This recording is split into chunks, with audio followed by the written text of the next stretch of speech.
Hello class, I'm just going to send the video for one of the last real world problems that we were going to do in there about the coins in a person's purse or pocket. I'm going to work on getting that done through using substitution, right? So just remember, we want to know how many of each coin. So we're going to say let X equals the number of nickels, right? Those are the two types that we have. And we're going to say let Y is equal to the number of dimes. That's the real question here is hey, how many nickels and dimes are in the purse? So we're going to start with that. In the problem, we're told that there are 7 total coins and that the coins add up to a total of 45 cents, right? The total amount.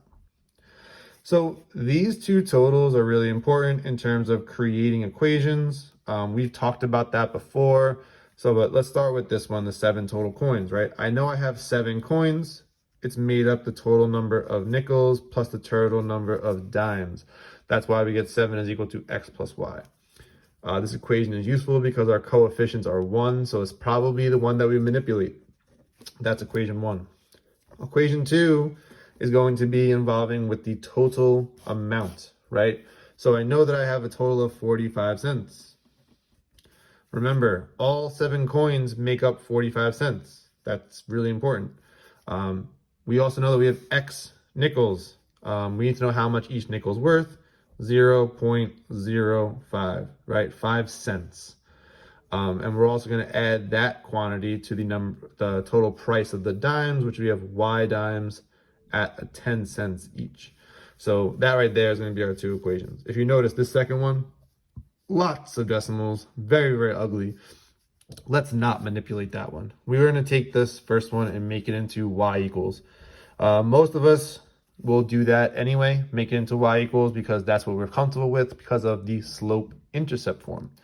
So let's go ahead and do that, right? So we get 7 is equal to X plus Y. We're looking for Y by itself, so we're going to get rid of the X. 7 minus X is equal to Y. This is our new equation, right?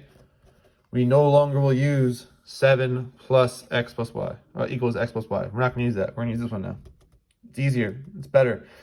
Now, this is our replacement. So I'm going to use those terms more regularly. Our replacement equation. And this is going to be like our game, right? So we're going to substitute our replacement equation into the actual game itself, right? We're going to use that term or the recipe, however you want to talk about it. So now we got this to be Y equals. So that means I'm going to be removing Y in this one. So this Y needs to go away. So let's go ahead and rewrite it.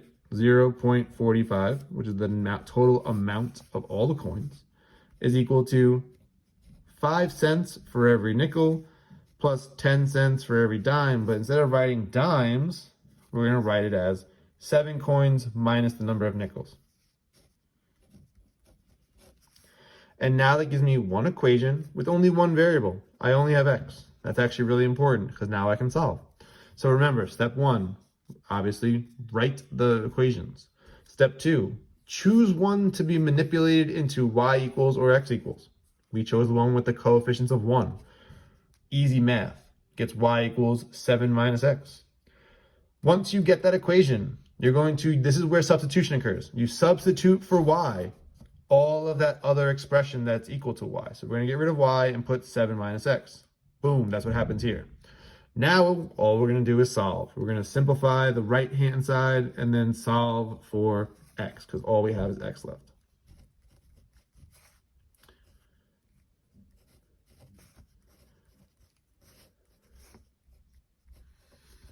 See, very nice.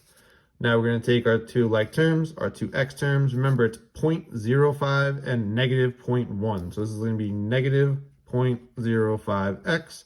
And we have 70 cents up top. So far, so good. Combine like terms to get negative 0.05. 70 stays. Now we need to get X by itself. So let's go ahead and get rid of this 70. We're going to subtract 70 cents on both sides, leaving me with negative 0.05 5x, don't make that mistake that I just did, equals, and now we're going to do some subtraction. We're going to get a negative answer, and it's going to be, I believe, 25 cents, which is nice, right? 70 minus 45 is 25. 70 being negative means we're going to end up with a negative. Now we divide by a negative 0.05.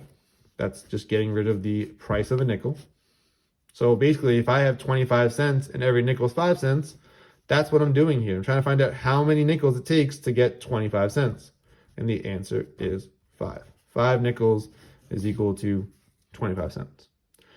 Great. I now have one of the variables. Remember, but I need to answer this question. What is y? Well, let's take this. This is actually very nice, right? Let's take this and the manipulated equation and use them together, right? I know what x is now. X is 5. So let's go ahead back here. Y is equal to 7 minus x. Well, x we know. So y is equal to 7 minus 5. And therefore y is equal to 2. Guess what? There's y. I found it. My final answer being 5, 2, or there is 5 nickels and 2 dimes in the purse.